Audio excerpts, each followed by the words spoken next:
তো বন্ধুগণ, আজকে আমরা আমাদের ওয়ার্ডপ্রেস ওয়েবসাইটের পেজ তৈরি করা শিখব। অর্থাৎ আমাদের একটি ওয়েবসাইটে কিন্তু যতগুলো মেনু থাকে প্রত্যেকটা মেনুই আমরা এক একটা পেজ বলে থাকি, এবং এই পেজগুলোতে বেশ কিছু কন্টেন্ট থাকে, ইমেজ থাকে, তারপর ধরুন যে বিভিন্ন ধরনের টেক্সট থাকতে পারে।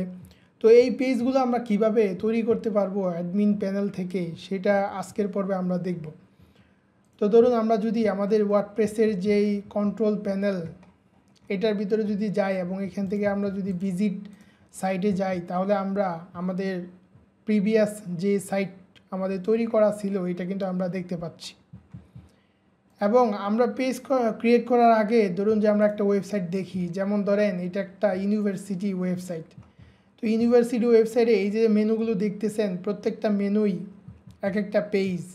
এবং ধরেন যে এখান থেকে ধরেন আমি ব্রিফ হিস্টোরি এই পেজে গেলাম, এবং ইউআরএলটা কী হলো, ইউআরএলটা কিন্তু ব্রিফ হিস্টোরি দেখাচ্ছে, এবং এইখানে কিছু টেক্সট কন্টেন্ট আছে।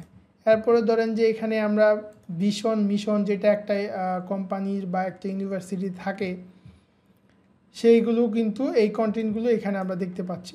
এরপরে ধরুন যে এখানে message from the vice chancellor, এখানে একটা আমাদের সুন্দর পেজ আছে। তো এরকম কিন্তু আমাদের ওয়েবসাইটে হর হামেশাই আমাদের কিন্তু এই ধরনের পেজ তৈরি করতে হয় বা ডিজাইন করতে হয়। তো এটা ওয়ার্ডপ্রেসের থ্রুতে করার জন্য ধরুন যে আমাদের এখানে পেজেস একটা মেনু আছে, এই মেনুতে আমরা যাব। এখানে গিয়ে আমরা অল পেজেসে যাব। আমাদের যখন আমরা ডামি কন্টেন্ট বা ডেমো আপলোড করি, তখন কিন্তু থিমের ভিতরে যে পেজেসগুলো থাকে সেই পেজেসগুলো চলে আসে বা অটো ক্রিয়েট হয়। তো দেখুন এখানে কিন্তু আমার অলরেডি যে পেজে আমরা আসলাম, এই পেজে কিন্তু আমাদের অলরেডি কী আছে, আমাদের কিন্তু এই পেজে অলরেডি আপনার 31 টোটাল পেজ আছে, ক্রিয়েট করা আছে। এগুলো আমরা ক্লোজ করে দিতে পারি। 31 পেজ আমাদের অলরেডি আছে, এবং পাবলিশ আছে 29, এবং ড্রাফট আছে 2। আপনার ড্রাফট মানে বুঝতে পারতেছেন, এটা পরবর্তীতে পাবলিশ করবেন, আপনি জাস্ট ক্রিয়েট করে রেখেছেন। তো এখানে অলরেডি যে পেজেসগুলো আছে এগুলো অ্যাজ ইট ইজ থাকুক। আমরা যেটা করব, আমরা একটা অ্যাড নিউ পেজে যাব। তো অ্যাড নিউ পেজে গিয়ে ধরুন যে এই রেফারেন্স সাইটটাকে যদি আমরা ফলো করি, ধরুন যে আমরা এই পেজের যেই নেম বা ইউআরএল, অথবা ধরুন এখান থেকে আমরা ব্রিফ হিস্টোরি যেই পেজটা আছে এইটা একটা পেজের নেম দিব, এবং এই যে আমাদের ইন্টারফেসটা আসলো, এখানে আমরা আমাদের পেজের কন্টেন্টগুলো অ্যাড করতে পারবো। তো দেখুন এটা কিন্তু আপনাকে সিস্টেমটা বলে দিবে কিভাবে আপনি প্রসিড করবেন। এখানে কিন্তু এখানে একটা কার্সর কিন্তু আমাদের ব্লিঙ্ক করতেছে, এবং এইখানে অ্যাড টাইটেল, দ্যাট মিনস আমি যদি এখানে টাইটেলটা দেই, তাহলে আমার পেজের টাইটেলটা হয়ে গেল ব্রিফ হিস্টোরি। টাইটেলটা কিন্তু এখানে চলে আসলো। এরপরে ধরুন যে type or to choose a block.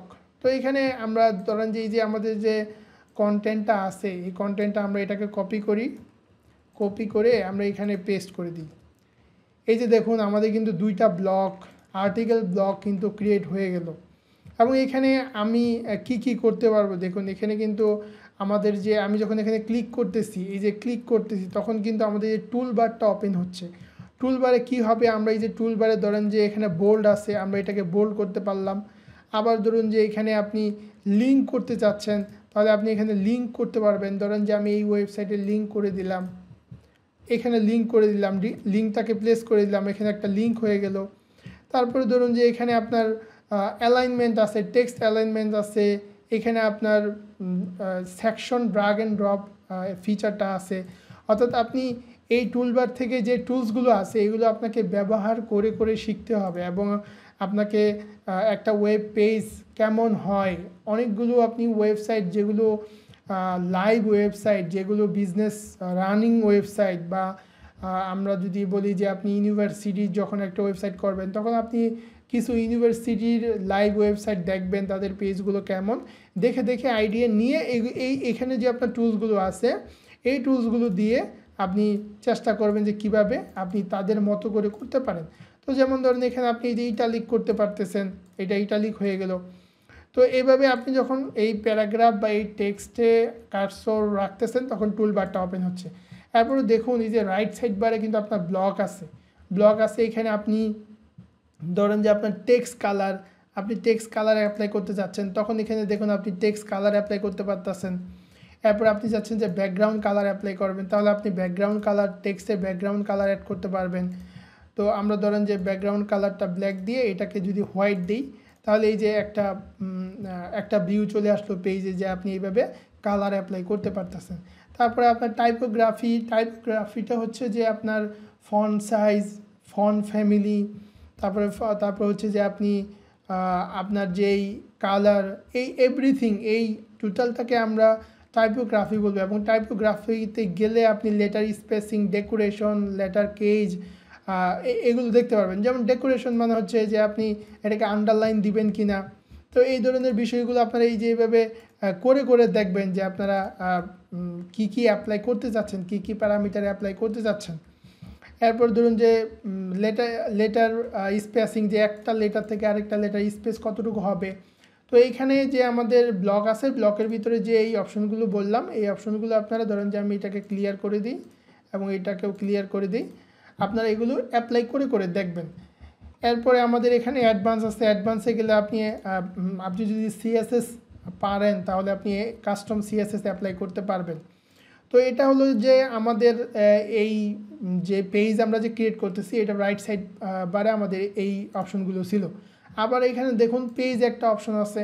তো পেজ অপশনে গিয়ে আপনি এখানে ধরুন যে আপনি চাচ্ছেন যে এখানে একটা ইমেজ অ্যাড করবেন, তাহলে কিন্তু আপনি এখান থেকে সেট ফিচার ইমেজ, আপনি কিন্তু ইমেজ আপলোড করে এখানে আপনি ইমেজ অ্যাড করতে পারবেন আপনার লোকাল থেকে। ধরেন যে আপনার লোকাল থেকে যদি আপনি একটা ইমেজ নেন, যেমন ধরুন যে আমরা যদি আমাদের ডেস্কটপে দেখি, এখানে আমাদের একটা ইমেজ আছে, সে ফর এক্সাম্পল আমরা এই ইমেজটা প্লেস করতে চাচ্ছি।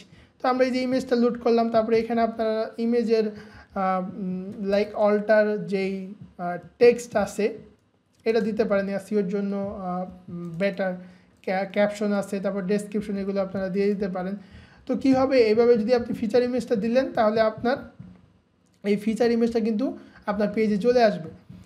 এরপরে ধরুন এখানে স্ট্যাটাস, এই পেজটাকে আপনি কি ড্রাফট রাখবেন, নাকি পাবলিশ করবেন, না প্রাইভেট করবেন, অথবা পেন্ডিং করবেন, অথবা আপনি এই পেজটাকে শিডিউল করে রাখতে পারেন যে 3 দিন পর 4 দিন পর পেজটা আপনার লাইভ হবে আপনার ওয়েবসাইটে, অথবা আপনি এটাকে ড্রাফট হিসেবে রাখতে পারেন, পরবর্তীতে আপনি লাইভ করবেন। এরপরে হচ্ছে যে আপনার এই পেজের ইউআরএলটা কেমন হবে। যেমন ধরুন আমরা যে রেফারেন্স ওয়েবসাইটে গেলাম, এখানে কিন্তু পেজের ইউআরএলটা হচ্ছে ডোমেনের পরে পেজ একটা ওয়ার্ড আছে, তারপর হচ্ছে পেজের নেম। তো এই ইউআরএলটা কেমন হবে, এসইও ফ্রেন্ডলি আপনি একটি ইউআরএল এখানে তৈরি করে নিতে পারবেন। এই যে এখানে কিন্তু আপনি এডিট করে নিতে পারবেন আপনার মতো করে। আপনি আপনি দিতে পারেন এখানে ইউনিভার্সিটি, বা যেহেতু এটা প্রেসিডেন্সি ইউনিভার্সিটি, আপনি দিতে পারেন পিইউ ব্রিফ হিস্টোরি। আপনি এইভাবেও এই নেমগুলো কিন্তু সেট করতে পারেন, যেটা হচ্ছে যে আপনার এই পেজের যে ইউআরএল বা স্ল্যাগ আমরা যেটাকে বলি, স্ল্যাগটা আপনি এখানে ডিফাইন করে নিতে পারেন।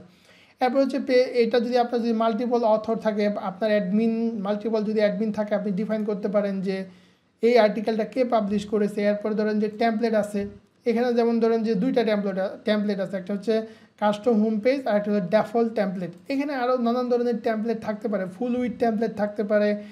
এখানে আপনি টেমপ্লেটগুলো আমরা পরবর্তীতে দেখবো আপনি কীভাবে বিভিন্ন টেমপ্লেট নিয়ে এখানে কাজ করতে পারেন। তারপর ডিসকাশন, এটা এগেনস্টে থাকবে কি না, কোনো ভিজিটর এটা এগেনস্টে কমেন্ট বক্স থাকবে কি না, কমেন্ট করতে পারবে কি না, সেটা আপনি এখান থেকে অ্যানাবল ডিসেবল করে দিতে পারেন। তো এইভাবে আপনি আপনার এই পেজটার যে টুলসগুলো আছে সেগুলো আপনি এখানে আপনার রাইট সাইড পাবেন। এবং এখানে দেখুন, এখানে কিন্তু আপনি এই যে ট্যাবলেট বা ফোন, আপনার বিভিন্ন ডিভাইসে আপনার পেজটা কেমন শো করবে সেটাও কিন্তু আপনি এখান থেকে দেখতে পারবেন। এরপর আপনি সেভ এজ ড্রাফট দিতে পারেন অথবা পাবলিশ করে দিতে পারেন। এরপরে দেখুন এই পাশে কিন্তু ব্লক আছে। আপনি এই যে পেজটা আমরা যে এরকম ডিজাইন করতেছি, এখানে যে পেজটা আমরা এরকম ডিজাইন করতেছি, আপনি চাইলে এখানে আরও নানান বিষয় বা আপনার যেই এলিমেন্টসগুলো আছে ওয়েব পেজ ডিজাইন করার সময় আমরা যে ধরনের এলিমেন্টস ইউজ করি সেগুলো আপনার এই যে এখান থেকে পাবেন। ধরেন যে আপনি চাচ্ছেন, সে ফর এক্সাম্পল আপনি চাচ্ছেন যে একটা হেডিং, আপনি চাচ্ছেন যে পেজের শেষে এই পেজের শেষে আপনি একটি লিস্ট ভিউ আপনি অ্যাড করবেন। আপনি এখানে লিখতে পারেন যে ইউনিভার্সিটি, ইউনিভার্সিটি, আপনি লিখতে পারেন ইউনিভার্সিটি 1992, আবার লিখতে পারেন যে এভাবে আপনি লিস্ট ভিউতে বিভিন্ন ডেটা এখানে নিয়ে আসতে পারেন। অর্থাৎ আপনার এইভাবে যেমন ধরেন আপনার টেবিল দরকার, আপনার একটা টেবিল দরকার, সেটাও আপনি করতে পারেন। তো টেবিল আনার জন্য আপনি যে এখানে টেবিল পাবেন। তারপরে ধরুন যে আপনি গ্যালারি ইমেজ দরকার, আপনি গ্যালারি ইমেজ এখানে লুট করতে পারেন। যেমন মিডিয়া থেকে আপনি আপনার যে ইমেজগুলো আছে এগুলো আপনি নিতে পারেন, অর্থাৎ মিডিয়াতে যে ডেফল্ট ইমেজগুলো আছে সেগুলো আপনি নিয়ে এখানে গ্যালারি তৈরি করে ফেলতে পারেন। এই যে এখানে একটা গ্যালারি হয়ে গেল। তারপরে ধরুন যে আপনি চাচ্ছেন যে না আপনি কোনো ভিডিও দিবেন, মিডিয়া লাইব্রেরি থেকে অথবা আপনি ইউটিউব থেকেও কিন্তু ভিডিও এখানে ইনসার্ট করতে পারেন। যেমন ধরেন যে আমরা যদি এই ব্লগটাকে করে দিই, ডিলিট করে দিয়ে ধরুন আমরা এখানে ইউটিউব থেকে কোনো ভিডিও আনবো। তো ইউটিউব থেকে আনার জন্য এই ইউটিউবে যদি এখানে ইউটিউবে আসে অপশন আসছে, এখান থেকে ধরুন যে আপনি ইউটিউবে গিয়ে তো এই ভিডিওটা এমবেডেড করে দেওয়ার জন্য এখানে আমরা এটা দিয়ে এভাবে এমবেডেড করে দিলাম, ভিডিওটা এইভাবে এমবেডেড হয়ে যাবে, এখানে ভিডিওটা চলে আসবে। তো এখানে যে এলিমেন্টগুলো আছে এগুলো আপনারা একটা ইউজ করে দেখবেন, তারপর আপনারা শিখবেন। এবং আমরা যখন পেজ বিল্ডার দিয়ে বা আমরা যখন নতুন ফিগমা থেকে কোনো ডিরেক্ট পেজ ডিজাইন করব তখনও আমরা এগুলো দেখাবো। বাট আপনারা প্র্যাকটিস পারপাসে আপনারা এগুলো নিয়ে দেখবেন যে কোনটা কি কাজ হয়। এরপরে ধরুন যে আমরা যদি এখন এটাকে সেভ দেই, এই যে সেভ পাবলিশ করে দিই, ধরেন যে আমরা এটাকে পাবলিশ করে দিলে এটাকে আমরা কি করতে পারবো, পাবলিশ করে দিলে এটাকে আমরা লাইভে দেখতে পারবো। এই যে দেখুন আমাদের পেজে ইউআরএলটা কিন্তু এখানে দেখাচ্ছে।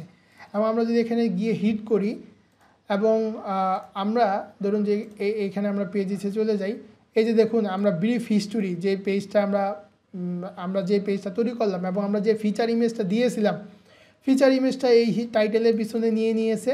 এবং এইখানে দেখুন আমাদের এই যে এটা বোল্ড করেছিলাম, বোল্ড হয়ে গেল। তারপরে এইটাকে আমরা অ্যাঙ্কর ট্যাগ বা এটাকে লিঙ্ক আপ করেছিলাম, লিঙ্ক আপ হয়ে গেল। এরপরে ধরুন এখানে আমরা গ্যালারি ইমেজ অ্যাড করেছিলাম, এই যে গ্যালারি ইমেজ হয়ে গেল। তারপরে এখানে আমরা একটা ভিডিও অ্যাড করেছিলাম, ভিডিওটাও হয়ে গেল। অর্থাৎ আমরা কিন্তু এই পেজটা ডিজাইন করে ফেললাম। এখন এই যে আমি যদি পেজেসে যাই, পেজেসে গিয়ে দেখবেন যে আমরা যেই পেজটা তৈরি করলাম, যেমন ধরেন যে আমরা যেই ব্রিফ হিস্টোরি নামের পেজটা তৈরি করলাম, এই পেজটা কিন্তু আমরা এই যে এখানে যদি সার্চ দিই, ধরুন এখানে আমরা একটা সার্চ দিলাম যে ব্রিফ, আমাদের যেই পেজের নেমটা ছিল ধরুন যে ব্রিফ হিস্টোরি, বা এইটা লিখে যদি আমরা এখানে ব্রিফ লিখে যদি সার্চ দিই, তাহলে আমরা কিন্তু আমাদের পেজটা দেখবো যে আমাদের এই পেজেস লিস্টে এই যে ব্রিফ হিস্টোরি এখানে চলে আসছে। এখান থেকে ধরুন আপনি কুইক এডিট করতে পারবেন, তারপরে ধরুন আপনি এখান থেকে এডিট করতে পারবেন, এটাকে ভিউ করতে পারবেন, ট্রাশে মুভ করে দিতে পারবেন। তো নানান অ্যাক্টিভিটিস কিন্তু আপনি এখান থেকে এই পেজটা হ্যান্ডেল করার জন্য করতে পারবেন।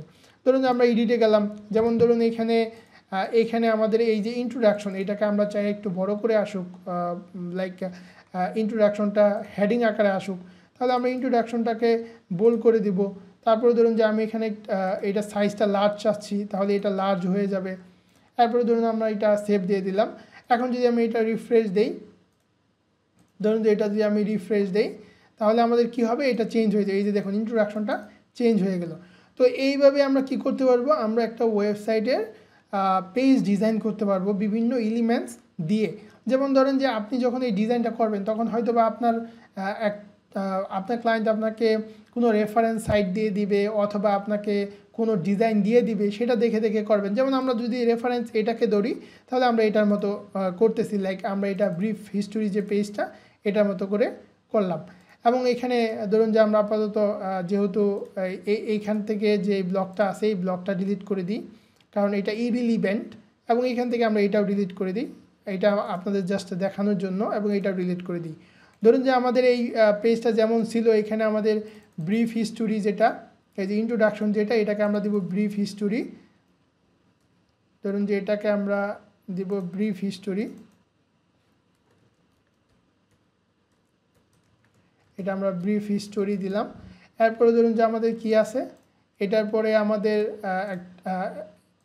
আমাদের যেই ইন্ট্রোডাকশন, ধরুন যে এখানে আমরা যেটা করতে পারি, এখানে আমরা ইন্ট্রোডাকশনটা দিতে পারি। আমরা এখানে ইন্ট্রোডাকশনটা নিয়ে নিই, ইন্ট্রোডাকশনটা দিয়ে দিলাম। তারপরটা আমাদের স্পন্সরশিপ আছে, এইগুলোকে ধরুন যে একটু বোল্ড করে দিই, বোল্ড করে দিলাম এবং স্পন্সরশিপ ওকে। তো ধরুন এটাকে আমরা এখন সেভ করে দিলাম। তাহলে কি হলো, তাহলে আমাদের মোটামুটি রেফারেন্স যেই সাইট, রেফারেন্স সাইটের মতো আমাদের ব্রিফ হিস্টোরি চলে আসলো, ইন্ট্রোডাকশন এবং স্পন্সরশিপ। এই যে ইন্ট্রোডাকশনটা আমাদের এখানে বোল্ড হয়নি, তো এটাকে আমরা বোল্ড করে দিই, সিলেক্ট করে বোল্ড করে দিলাম। তো এটাকে সেভ করে দিলাম।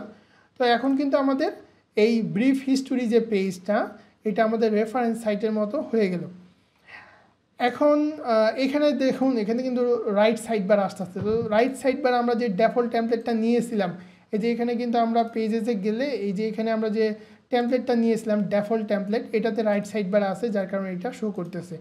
তো এইভাবে আমরা কি করতে পারি, আমরা এইভাবে পেজেস ওয়ার্ডপ্রেসে পেজেসগুলো তৈরি করতে পারি এবং এই পেজেসগুলো পরবর্তীতে আমরা হেডারে, এই যে হেডার বার অথবা আমাদের ফুটারে আমরা কি করব, লিঙ্ক আপ করব। মেনুগুলো অ্যাড করার সময় আমরা এগুলো লিঙ্ক আপ করব। তো আশা করি বুঝতে পারছেন যে কীভাবে ওয়ার্ডপ্রেসে আমরা পেজ তৈরি করতে পারি এবং সেই পেজগুলো কীভাবে এডিট করতে পারি। এগুলো আপনারা যেটা করবেন, যে এলিমেন্টসগুলো দেখালাম এগুলো বারবার প্র্যাকটিস করবেন, তাহলেই দেখবেন যে আপনাদের নখদর্পণে চলে আসবে যে কীভাবে একটা পেজের এলিমেন্টসগুলো ইউজ করে আপনার সিমিলার কোনো পেজের মতো বানানো যায়। Thank you.